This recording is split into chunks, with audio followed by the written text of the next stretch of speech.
Aren't you happy to live in a free state? You gonna come out in November so we can keep it that way? I'm excited that we've been able to win some elections yesterday, get some good nominees. I know we've got a number of people here, and I'd like to recognize them. I think we have my friend Bill Posey. Is Bill here? Congressman Posey from the Space Coast. Are you going to that launch on Monday? Okay. We also there was a very competitive primary here with a lot of good candidates running in Seminole County, and Corey Mills won a very impressive victory. Where's he at? So I think he's going to do a great job. We also do we have Senator Broder here? All right. You're going to win, right? Okay. We need to get him back to the Florida Senate. We also have Representatives David Smith and Fred Hawkins, right? All right. We have our new nominee for HD 36, Rachel Plakin. Where is she? All right. We have our nominee for HD 42, Bonnie Jackson. And we have our nominee for HD 45, Carolina Amnesty. Where is she? She here? And we have Megan Wright from the Brevard County School Board. Where's she at? Somewhere. You know, we didn't have a primary for me, and my philosophy is you always run hard. It doesn't matter, but it's always better to run unopposed, and so we didn't have a primary. We didn't have Senate, Attorney General, none of that. And so, yes, you guys had a congressional primary. Other parts of the state didn't even have that. So what was the motivation? Why did we have 5.3% more Republicans turn out than Democrats when they had all these other races? Well, one of the reasons is we worked hard to elect pro-student, pro-parent candidates to our school boards all across the state of Florida.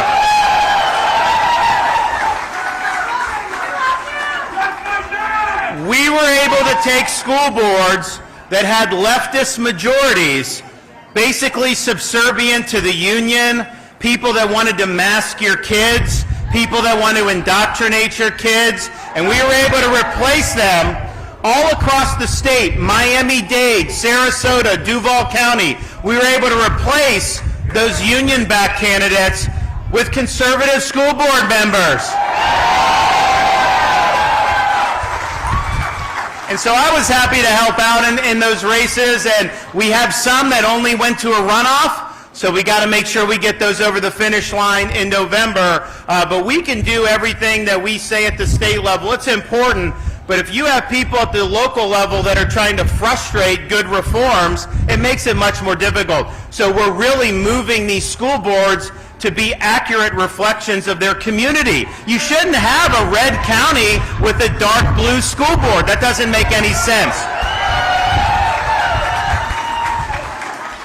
You know, one of the things I'm proud of that since I became governor, and when you elect people, you don't know always what you're going to get. Most people that run for office, they tell you all these great things, they get in there, and they don't follow through on what they said. Well, I can tell you, since I've been governor, everything I said I would do, we have done.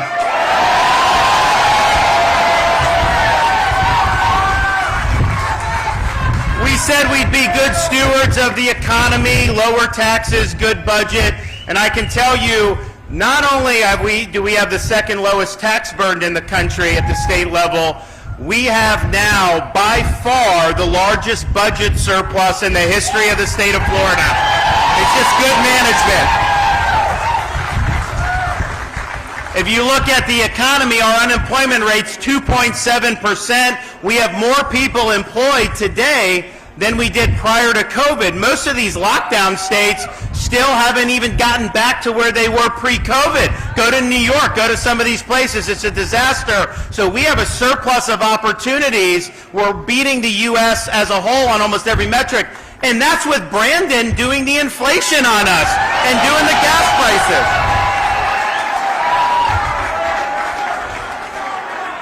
I said that when I ran for office that we would not allow Florida to be a sanctuary state, and that we would, and I also said that we would ban sanctuary cities, and we did. I said we would be an education governor by doing things like eliminating Common Core, and we did. I said we would eliminate the FSA, and we did. And I said that we would make sure that our students had pathways other than a four-year brick and Ivy university by making Florida a leader in workforce education, and we did. I said we would keep Florida a great place to live and visit by making sure we had pristine waterways so people could boat and fish. And not only did we do that, we've done a better job than any governor in the history of the state of Florida on that.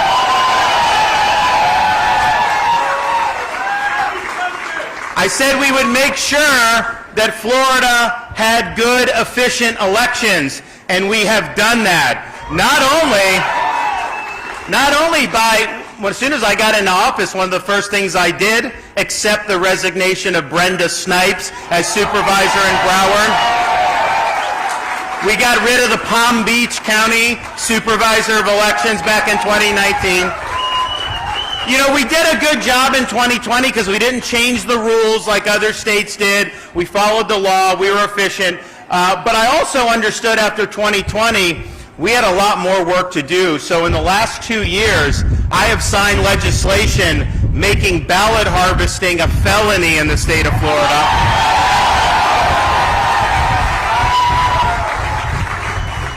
We have banned Zuckerbucks in the state of Florida. And we just got started for the first time. I don't know that any other state has done this. You can have all these good reforms, voter ID, all the great things we've done, but you got to make sure the law is enforced. So we created in state government the first ever election crimes and voter fraud unit to be able to go after violations of the law. So we just started, it just became online July 1st when the budget went into effect. So we had to hire people and all this stuff. And with less than 2 months of it even starting, we've already brought in prosecutions across the state for voter fraud, people that were sex offenders, that were murderers, that did not have the right to vote, and they voted ineligible. And that's just the opening salvo. We're going to do a lot more. The media said, oh, you're only doing 20 cases out of 11 million votes. No, these are the first cases that we're doing a month after the office was established. So buckle up. We're going to do a lot more.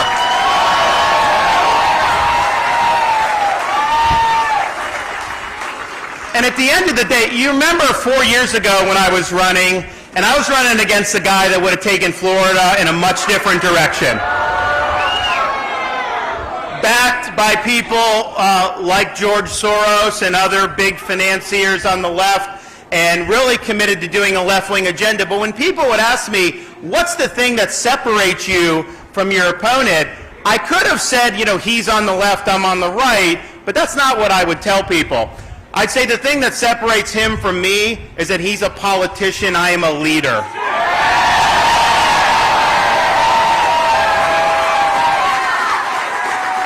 And what we've been able to do over the last 3.5 years, Florida has led on issue after issue. We were the ones that stood on the wall more than any other state to say, we are not going to be locking people down, we're going to be lifting people up.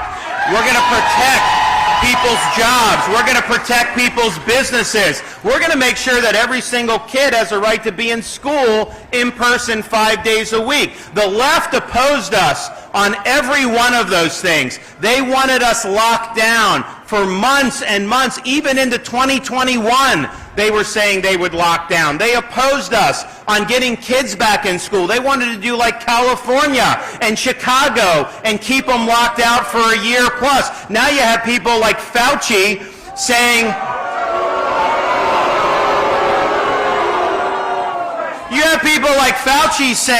that his lockdowns didn't cause any permanent damage to any young kids. I got news for you, it did, and we are going to reap those rewards across the whole country for years and years and years because they treated kids so poorly. And I'm just sick of seeing him. I know he says he's going to retire. Someone needs to grab that little elf and chuck him across the Potomac.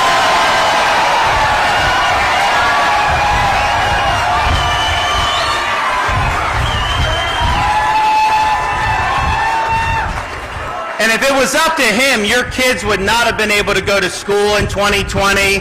Some of you would have lost your businesses or your jobs. And so we made sure to choose freedom over Fauciism. We were not going to let this state descend into some type of Faucian dystopia. Not on my watch. That was not going to happen. You know, what we also didn't want to have happen in Florida, and this would have happened if not for us standing up. Biden and Fauci and CDC and all these places, they wanted to turn our country into a biomedical security state.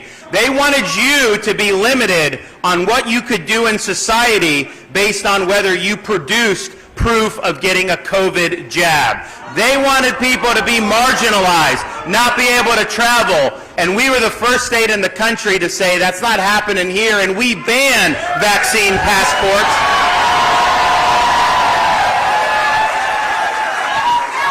We also saw Biden, and not just Biden and the feds, you had some of these big corporations that were imposing that COVID vax mandates on their employees, and basically we're going to terminate them if they didn't bend the knee. So we called a special session of the legislature, and we passed protections so that in the state of Florida, nobody has to choose between a job they need and a jab they don't want.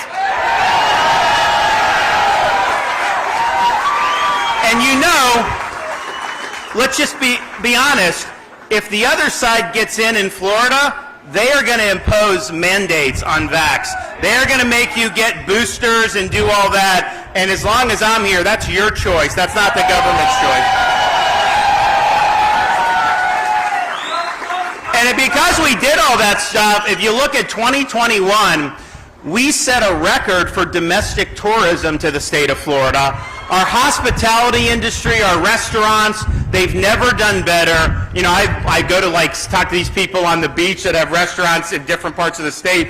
It's hard for them to get some of their servers to want to be the general manager because they make way more in tips as being a server. They're making six figures by doing that. That would not have happened if we didn't make sure to lift people up and save people's jobs.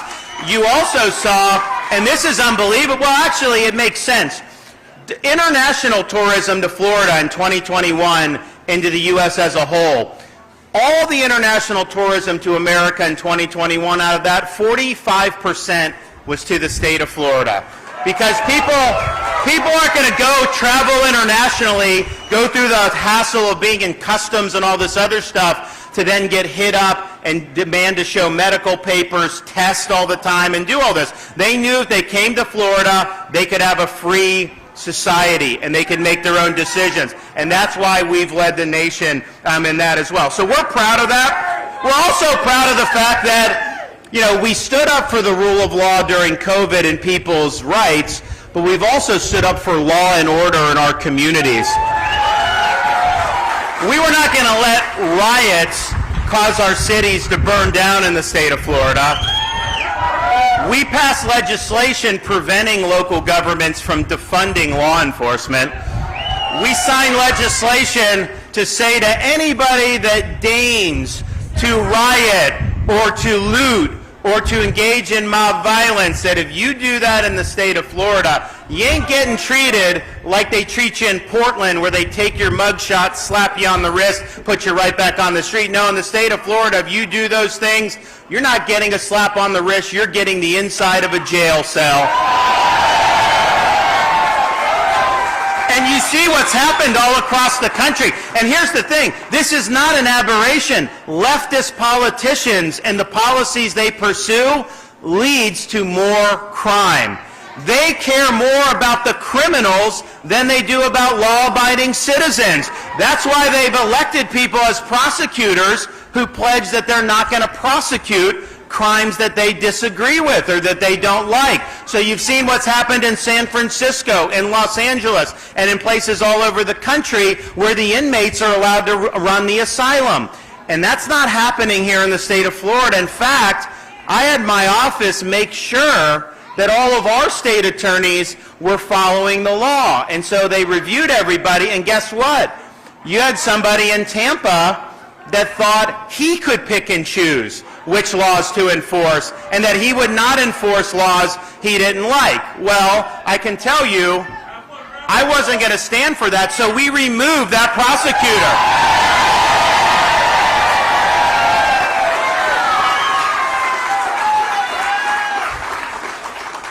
We've also stood up against Biden's border crisis. And if you look at what's going on, that's an intentional policy to open the border, and you have massive amounts of illegal immigration coming across, massive amounts of fentanyl coming across, sex trafficking, human trafficking. It's an unmitigated disaster, and they want to do that when the consequences of that are on people they don't like. But the minute the red states ship the illegal aliens to New York City or Washington, D.C., they don't like that very much. And so our view is, in Texas, you know, this was actually my idea. Texas is doing it.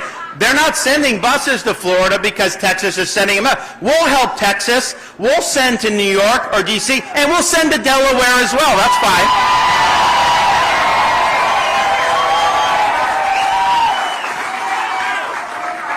But if you look now in our country, the #1 cause of death for people 18 to 45 is overdose from fentanyl.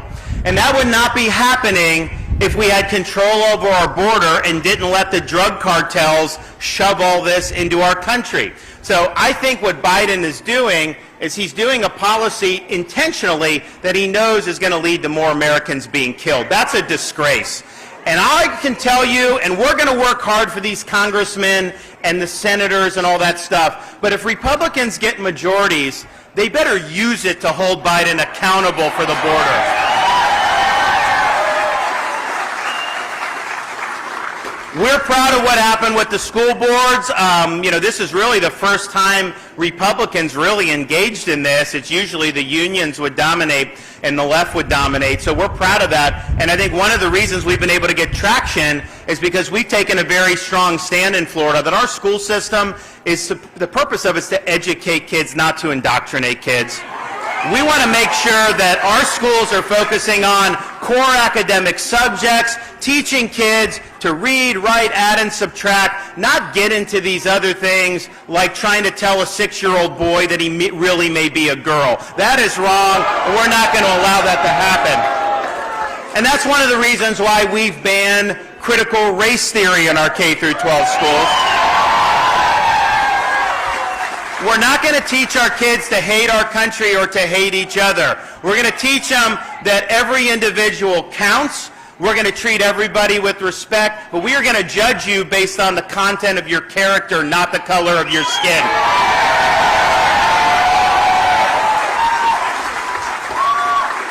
And we also think it's important to make sure that we, and this is something I've done, is we've reintroduced as an emphasis American civics back into the schools. We got to teach kids what it means to be an American. We got to teach them about our Declaration of Independence, about our Constitution, about our Bill of Rights. They need to know that our rights come from God, not from the government.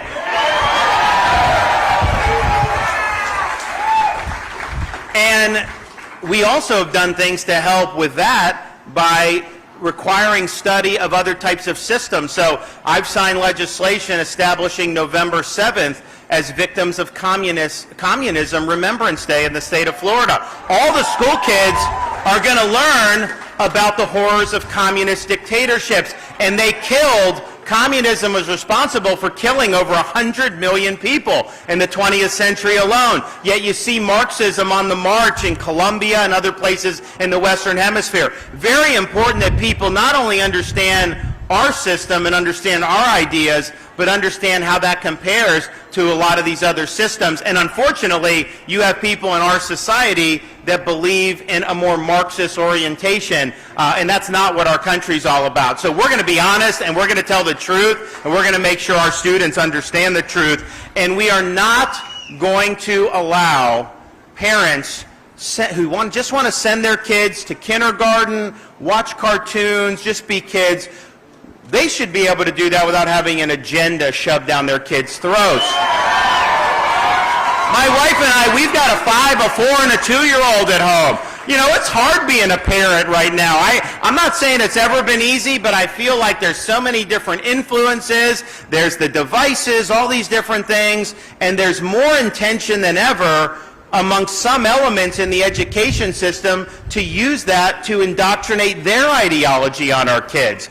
And what flows from that is our belief in Florida, which we have in law, that parents have a fundamental role in the education and upbringing of their kids. A school system or a charter school, private school, all that stuff, it's all very important, but it does not supersede the rights of parents. And parents have a seat at the table. Parents have a right to know what curriculum is being taught to their kids. And yes, parents have a right in the state of Florida to send their kid to elementary school without having woke gender ideology injected into the curriculum. And I know... Now, the media says that that's controversial, but really, it's not controversial with parents. It's not controversial with most Floridians and even most Americans. Just because they want to have that happen doesn't mean it's controversial. But I'll tell you this, I don't care what the media thinks about it, and I certainly don't care what a woke corporation based in Burbank, California thinks about it.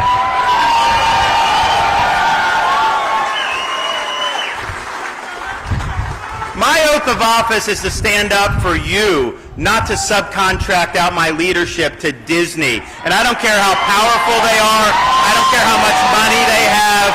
I don't care what people say. Here I stand. I am not backing down. We are going to stand for what's right. And oh, by the way, we actually stood up for the state, and what we said is, okay, you get massive subsidies, you're pushing this agenda. First of all, those subsidies are not justifiable anyways, but I don't want to be party to that. So they had their own government since the 1960s, exemption from laws, massive tax breaks, and so now because we've taken action, Disney is not going to have its own government. They are going to live under the same laws as everybody else, and they are going to pay their fair share of taxes in the state of Florida.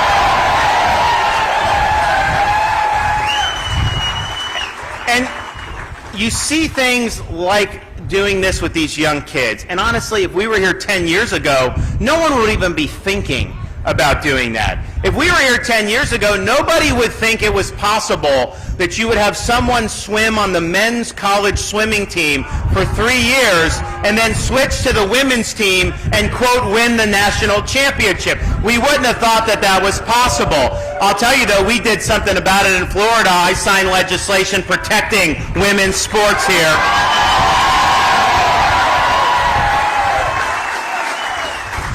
But as messed up as some of that is, we also have things that we're taking action against because we have a great Surgeon General in the state of Florida. You talk to Joe Latipo, compare him to Fauci and see how much better he is than Fauci. But we're having to fight this thing, what they call, and these are for kids, minors, they call it, quote, gender-affirming care. But what it involves is they will pump people with these very harmful chemicals that are puberty blockers that change people's bodies in ways that was never intended and is not appropriate for a minor. And they also include surgeries. Well, they will do double mastectomies off a minor girl. They will castrate a young boy. And the media doesn't like to talk about it. They don't like to admit what it is. They want to use euphemisms. But here's the thing. If a 15-year-old can't get a tattoo, why would we let them get their private parts chopped off? It's wrong. And so the question is, though, why is this happening? And it all goes back to woke ideology. The woke it's a mind virus. And it infects these institutions. Now it's affected the medical establishment. It affects universities. It infects corporate America.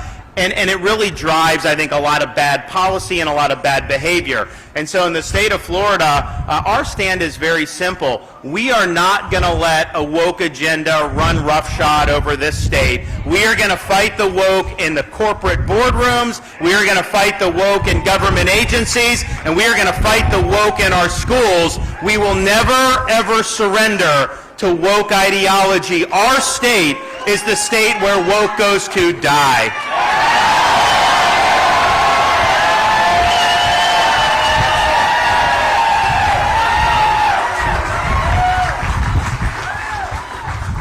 Now, I look what's going on in Washington, and I don't know what to say. Like, I watch Biden, and, you know, you think about, like, you know, like I was a kid growing up, and the first president I really understood was President Reagan. And, you know, you think of Ronald Reagan, you know, Mr. Gorbachev, tear down this wall. With Biden, the image I have is him staring into the teleprompter like a deer in the headlights. End of quote, repeat the line. And then he shakes the air. Now, Joe Biden is the worst president of my lifetime.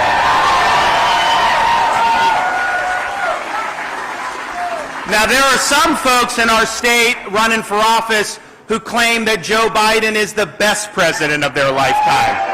There's some folks who claim that he's, quote, an exceptional president. And there are some folks that want to make Florida a subsidiary of the Biden administration. We are not going to get a failed president and allow a failed president to take over the state of Florida. That's not going to happen.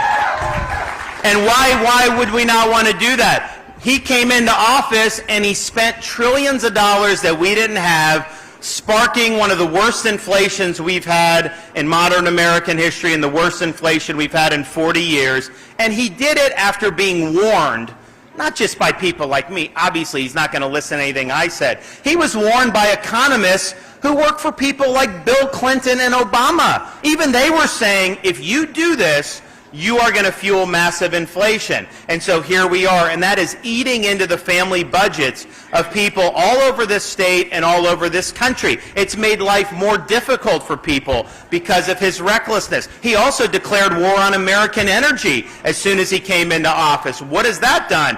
We've had some of the highest energy prices that we've had in my lifetime, and it's likely to go up again. I mean, they're bragging that gas is down from a record high. It's still much higher than when he came into office. And if you look at what's happening, he is kneecapping our own production.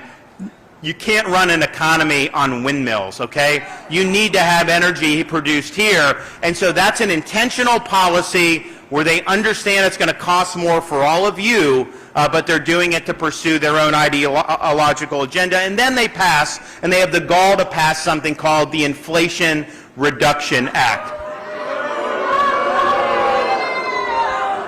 How stupid do they think we are?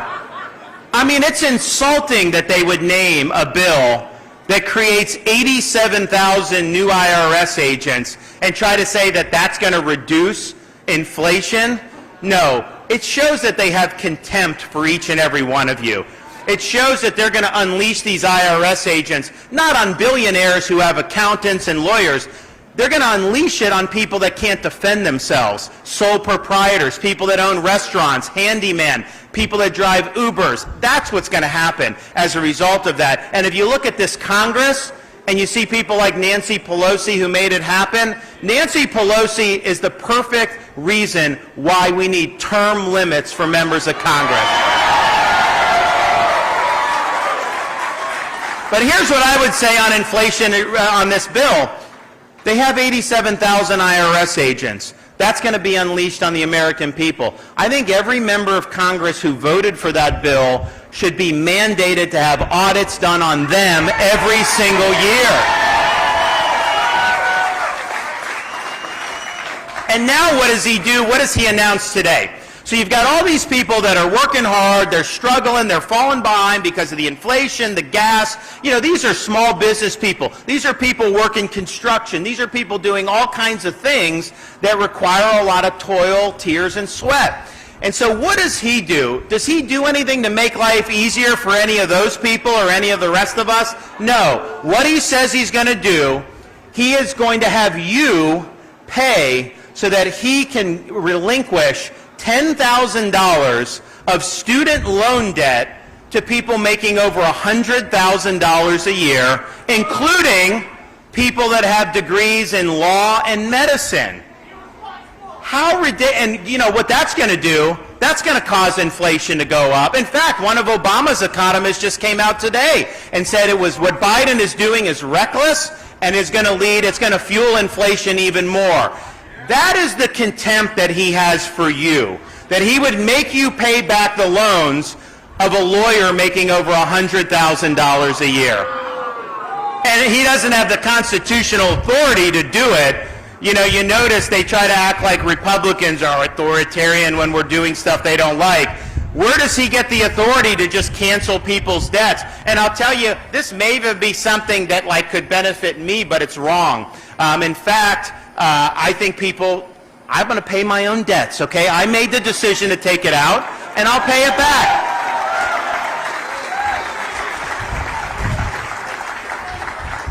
Now, when you look at student loans, you look at this. This is a president that claimed he was going to unite the country. And he's been very, very divisive in terms of dividing people against each other, harming people with his policies. And I think what we've done in Florida is we've united people around the cause of freedom. We've got parents that are concerned about their kids' education. We've got people that wear the uniform in law enforcement and people who are first responders, our firefighters. We've got small business people that we've lifted up and protected their businesses. We've got people who work in our hospitality industry, which if they had had their way, would have been shut down and all this stuff would have gone under. Instead, they've never done better as a result of what we're doing. We've got our senior citizens who appreciated that Florida put seniors first over the last few years. All of them are supporting us because we have delivered for them and we have delivered for the state of Florida. Now some have said that people that are supporting us only do that they're not worth talking to, that you don't care about them, that they should just go away because they have, quote, hate in their heart. Well, let me tell you this. A mother that cares about her child's education doesn't have hate in her heart. She's doing it out of love. A police officer who just wants to have support when he's out there risking his life and is thankful for what we've done in the state of Florida. That's not hate in the heart. That's a servant's heart because they're willing to serve us. The workers, the hundreds of thousands, millions of workers throughout this state whose jobs were saved because we kept people open, and know that if we had not done that, they would not have been able to put food on the table for their family. They don't have hate in their heart. They're just working hard to try to make ends meet. You look at the people, the senior citizens that we helped by giving them medication like monoclonal antibodies. They're appreciative of that because a lot of that kept them out of the hospital and it saved a lot of their lives. You look at the nurses who were facing the loss of jobs because of COVID shot mandates. We came in and said you shouldn't have to do that. That's your choice. That's not hate in their heart. They just want to be able to make their own decisions. So let's get real here. Let's stop denigrating people that you don't like. Let's stop dividing people, and let's make sure that we all come together in the cause of freedom. Because we have accomplished a lot in the state of Florida. We've accomplished more than anybody thought was possible, but we're just getting warmed up. We've got a lot more to do, and I can tell you this, it isn't going to be easy. It's not going to be easy in November. Don't let anyone tell you it's going to be easy. We've got a lot of work to do. People are gunning for us. They're going to come after us. They're going to do whatever they can to derail our progress in the state of Florida. Why? We're a threat. We're a threat to how they view the world, that people are fleeing California to Florida or New York or Illinois. They don't like that because it shows their policies don't work and ours do. So they're going to come at us with everything they've got. So we need to work hard. You guys all need to get in November. You need to get every single person you know out to vote in November. We have to set a record for turnout for a governor's race. I think we can do it. I think we can get people to come out to vote who've never even voted in a governor's race before. In fact, I've talked to people who are in their 50s that never even registered to vote, who are now going to register to vote because they credit me with saving their business. So we have an opportunity to build a huge coalition and have a really monster victory. It's not just about me, it's about all these other candidates, all the way down to school board, and it's about keeping the state free for a generation to come. It's going to take, though, effort. We got to be right on the issues. We got to have courage. You're going to face fire. They're going to come at you. They're going to sling arrows at you. And I can tell you this, I'm not backing down. I'm ready for a fight. We're walking that line. I have strapped on the full armor of God because we are going to take a stand, and we will stand firm for this state. We are on a mission to keep the state of Florida free. Thank you all. God bless.